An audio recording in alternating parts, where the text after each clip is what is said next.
Здруженијето за хумано домување Хабитат Македонија денеска и предаде на општина Велес 2 возила за собирање на цврст комунален отпад, чиј крајен корисник ќе биде ЈКП Дервен. Возилата се набавени од проектот Одржлив урбан развој на ромските заедници, што Хабитат Македонија го реализира во соработка со општините Велес и Шуто Оризари.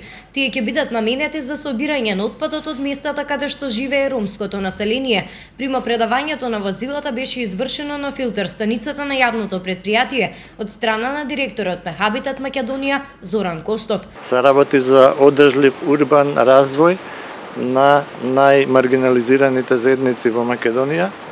Проектот го спроведуваме во соработка со општина Шуто Оризари и со општина Велес.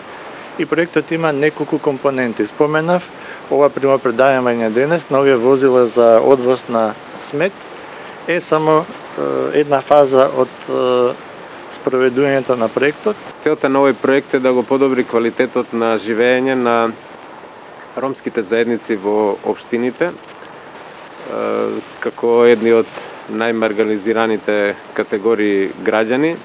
Проектот е повеќе слоен.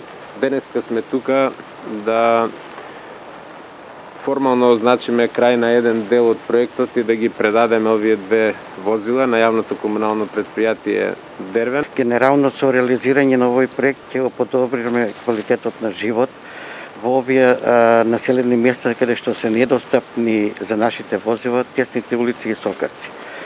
Ви благодарам уште еднаш за решавање на нашиот проблем како комунално предпријатие. Возилата за собирање на цврст комунален отпад чинат околу 22.000 евра.